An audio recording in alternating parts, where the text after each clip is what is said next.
Jai Hind everyone, welcome to Topper's Corner, welcome to Chemistry Notes Selective Study Part 7, and the topic which we are going to cover is that hydrogen and oxygen and nitrogen. Means there are three things. We are going to study about this chemistry of non-metal and we will cover hydrogen, oxygen and nitrogen.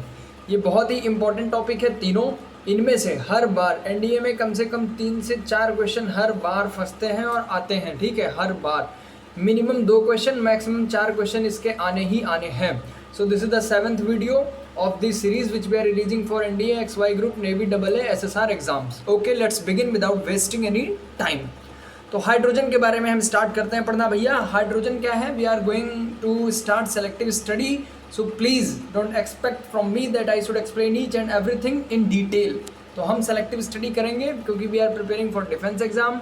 तो हमने पहले से 12th कर लिया है, ठीक है, या फिर हम 11th में हैं, हमने 10th कर लिया है. तो आपका बेसिक थोड़ा सा आपको बेसिक अपना स्ट्रॉन्ग करना पड़ेगा, फिर आपको ये बातें सारी अच्छे से समझ में आएंगी.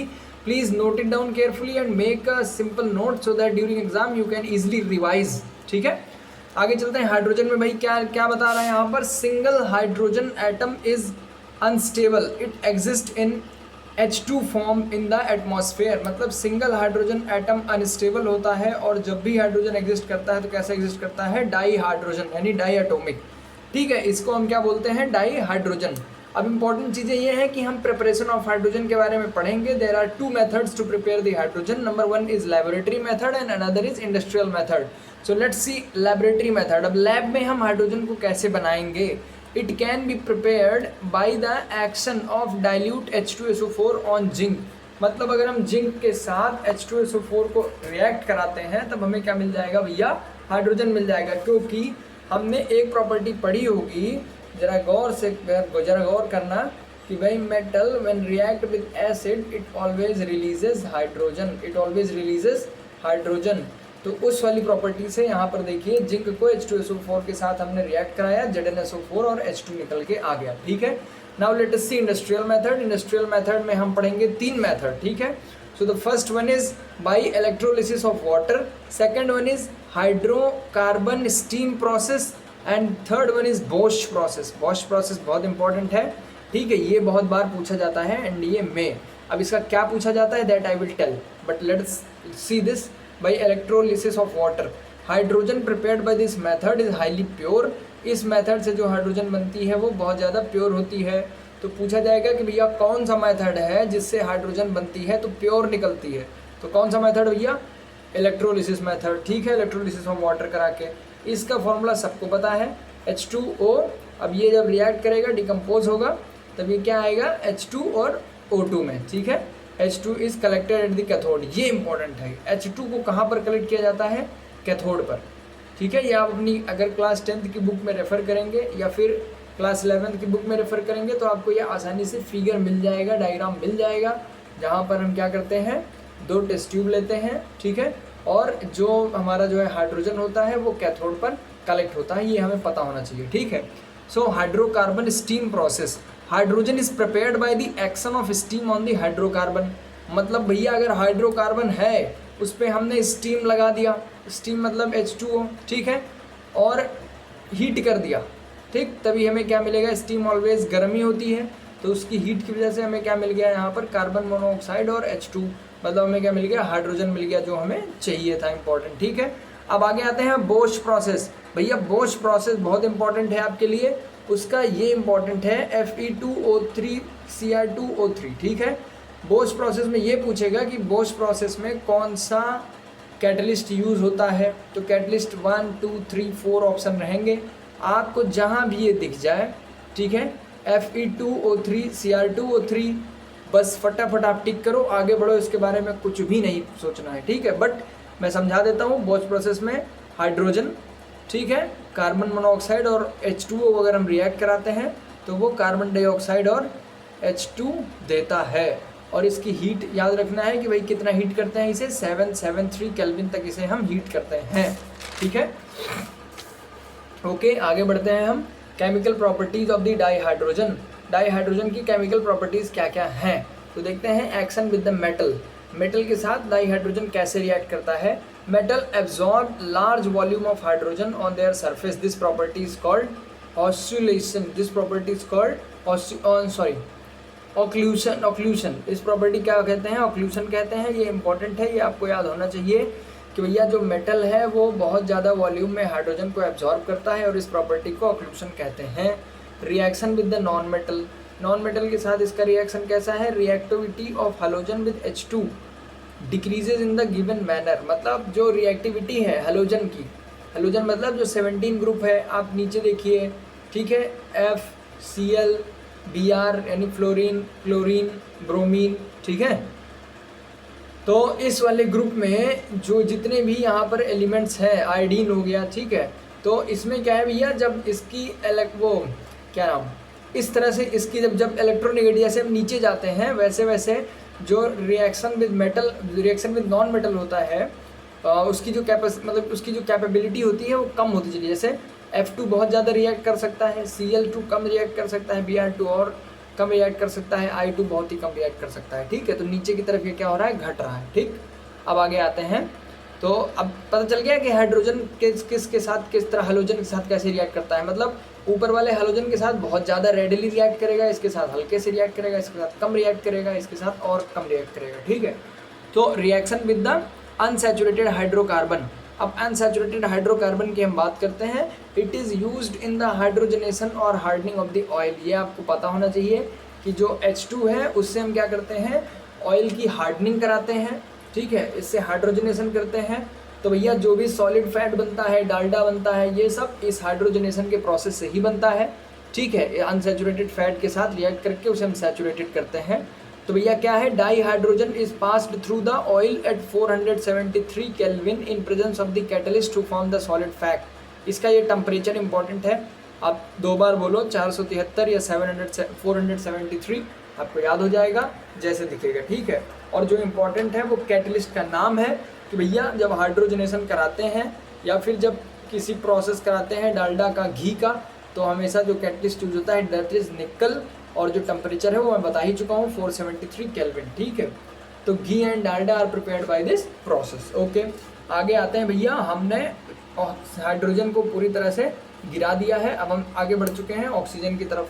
ऑक्सीजन क्या है? It is the most abundant element, बहुत ही ज़्यादा एबेंडेंट एलिमेंट है अर्थ पर, ठीक है। कितना परसेंटेज है भैया? 46.5%। याद रखना, क्या याद रखना? ऑक्सीजन का अर्थ के एटमॉस्फेयर में कितना परसेंटेज है? 46.5 अर्थ पर, ठीक है, क्रस्ट में।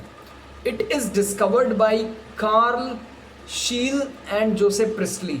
इसमें अभी तक क्वेश्चन तो नहीं पूछा गया है, we don't hope also question on this, but still तुम्हें थोड़ा सा नाम का आइडिया रखो ताकि अगर क्वेश्चन आ जाए तो यू कैन टिक ईजिली, ठीक है। तो आप ऐसे याद कर सकते हो, KSJP, कार्ल शील, जोसेफ प्रिस्टली, ठीक है, जोसेफ प्रिस्टली, जेपी सीमेंट, याद है ना, ठीक। तो अब आते हैं isotopes of the oxygen. Oxygen के आइसोटोप मैंने इसलिए यहाँ पर बता दिए कि भैया एक इसमें से रेडियो एक्टिव होता है, उसको आपको जानना जरूरी है क्योंकि 3-4 ऑप्शन दे करके हमसे पूछा जाता है कि इसमें से कौन सा रेडियो एक्टिव है। ये एक बार क्वेश्चन आ चुका है, इसलिए ये मैंने बहुत खास तौर पर यहाँ पर लिखा हुआ है। ऑक्सीजन से और बहुत ज़्यादा कोई क्वेश्चन नहीं आता, बट जो मेन है वो ये है कि एक क्वेश्चन ये आता है भाई कौन सा रेडियो एक्टिव है इसमें से पहचानो। तो सिंपल से हमें पहचानना है, 818 हमें याद रखना है, ठीक है। 816, 817, 818, तो 818 क्या है? रेडियो एक्टिव है। और 2-3 रेडियो एक्टिव के नाम, एलिमेंट के नाम बताओ भैया। देखो मैं बता रहा हूँ, यूरेनियम हो गया, पोलोनियम हो गया, थोरियम हो गया, रेडियम हो गया, ठीक है। जितने ईएम वाले हैं ये सारे मोस्टली रेडियो एक्टिव हैं, ठीक। अब आते हैं भैया प्रिपरेशन ऑफ द डाईऑक्सीजन। डाईऑक्सीजन की प्रिपरेशन बहुत ही सिंपल है, ठीक है। पोटेशियम क्लोरेट याद रखो और कुछ नहीं याद रखना है। पोटेशियम क्लोरेट को मैंगनीज डाइऑक्साइड, आपने लैब में किया होगा, आपको याद भी होगा ये कि पोटेशियम क्लोरेट को जब भी मैंगनीज डाइऑक्साइड के प्रेजेंस में 420 डिग्री केल्विन तक हीट करते हैं तो यह क्या निकलता है? पोटेशियम क्लोराइड और ऑक्सीजन निकलता है, ठीक है। क्या निकलता है? पोटेशियम क्लोराइड और ऑक्सीजन निकलता है। ये बहुत ही इंपॉर्टेंट है, ठीक है। इसमें दही देखो, 2 वॉल्यूम अगर हम पोटेशियम क्लोराइड डालते हैं तो 3 वॉल्यूम हमारे पास ऑक्सीजन की आती है, ठीक है। तो ये अच्छा रिएक्शन है। आगे बढ़ते हैं पॉजिटिव रिएक्शन, आगे बढ़ते हैं basic oxides. Alkali alkaline earth and transition metal form basic oxide, मतलब जो भी अल्कली होती है, अल्कलाइन अर्थ मेटल होता है और ट्रांजिशन मेटल होता है, मतलब जो भी मेटेलिक चीज़ें हैं पीरियोडिक टेबल के जो 1 to 3 ग्रुप तक हैं वो सारा क्या करेंगे इसके साथ बेसिक ऑक्साइड्स बनाते हैं ऑक्सीजन के साथ, ठीक है। एसिडिक ऑक्साइड में क्या है, जो भी नॉन मेटल है, नॉन मेटल मतलब कि भैया जो भी ग्रुप नंबर 15 में, 16 में, 17 में, 18 में ऐसे करके आगे, 18 तो नहीं मगर 15, 16, 17 जो है मोस्टली उनमें क्या है वो नॉन मेटल होते हैं और वो उनकी ऑक्साइड जनरली कैसी होती है, एसिडिक होती है। जैसे कार्बन डाइऑक्साइड हो गया, सल्फर डाइऑक्साइड हो गया, सल्फर ट्राई ऑक्साइड हो गया, नाइट्रोजन डाइऑक्साइड हो गया, ठीक है। तो इस तरह से अब आगे आते हैं, यहाँ पर देखते हैं भैया एम्फोटेरिक ऑक्साइड क्या होती है। मैं एक वीडियो में इसे बता चुका हूँ, इसके बारे में डिस्कस कर चुका हूँ एम्फोटेरिक क्या होता है और एम्फोटेरिक ऑक्साइड क्या होता है, उसके लिए आप पीछे की एक वीडियो में रेफरेंस ले सकते हैं। But still I am telling you 2 example, जो कि एल्यूमिनियम का ऑक्साइड है, ठीक है, और SnO2, ठीक, ये इंपॉर्टेंट है। फिर उसके बाद में न्यूट्रल ऑक्साइड, न्यूट्रल ऑक्साइड मतलब भैया ना एसिडिक हो ना बेसिक हो, जिनका pH क्या हो, जिनका pH क्या हो, बोलो भैया, जिनका pH 7 हो, क्या हो, 7 हो, याद रखना है। 1 हो pH तो क्या नेचर है, एसिडिक, 1 हो pH तो क्या नेचर है, एसिडिक। 7 नेचर है, 7 अगर pH है तो क्या नेचर होगा, न्यूट्रल। अगर 14 pH है तो क्या नेचर होगा, बेसिक, ठीक है, याद रखना। अब ये आता है भैया H2O CO N2NO, N2O, ठीक है। अब आते हैं हम भाई नाइट्रोजन पे बात करते हैं। नाइट्रोजन से मोस्टली कुछ भी नहीं पूछा जाता है, बट स्टिल चूंकि ये सिलेबस में है इसलिए हम इसमें कवर करते हैं। बट जो इंपॉर्टेंट टॉपिक है उसको मैंने हाईलाइट कर दिया है। वही 3, 4, 5 क्वेश्चन है जो बार बार रिपीट करके आते हैं, कभी 1 क्वेश्चन आ गया, कभी 2 क्वेश्चन आ गया, कभी 3 क्वेश्चन आ गया, ऐसे करके आते रहते हैं, ठीक है। अभी इसमें जो एक क्वेश्चन, इसका 1-2 क्वेश्चन आता है, 1-2 बार आया हुआ है, वो मैं आपको एक्सप्लेन कर दूंगा, ठीक है, बता दूंगा। तो चिंता करने की कोई बात नहीं है, बस ब्रीफ में पढ़ना है हमें, ठीक, सेलेक्टिव स्टडी हमें करते रहना है। तो भैया nitrogen found in colourless gaseous liquid state, ये सब तो पूछते नहीं है, ठीक है, लिक्विड सॉलिड और गैसियस फॉर्म में रहता है। आगे आते हैं, क्या है भाई, at STP 2 atom of nitrogen binds together forming 92% which forms the 78% of the earth atmosphere. ये इंपॉर्टेंट है, 78% ऑफ द अर्थ एटमॉस्फेयर। हालांकि इस पर क्वेश्चन अभी तक नहीं पूछा गया है, बट फिर भी पूछ सकते हैं क्योंकि ये ज्योग्राफी और फिजिक्स दोनों को कवर करता है, ठीक है, और ज्योग्राफी, फिजिक्स और केमिस्ट्री तीनों को कवर करता है।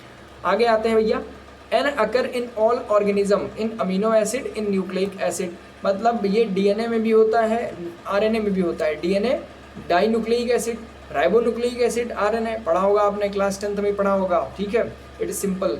तो इसमें क्या होता है भैया, नाइट्रोजन होता है भारी मात्रा में, ये है इंपॉर्टेंट, ये पूछा गया था। ह्यूमन बॉडी में कितनी नाइट्रोजन होती है बाई मास, तो ये कितनी % होती है, 3%। कितनी %, 3%, ठीक है। So it forms exactly strong triple bond, strong triple bond ये बनाता है, which is the second strongest bond in any atomic molecule then carbon monoxide.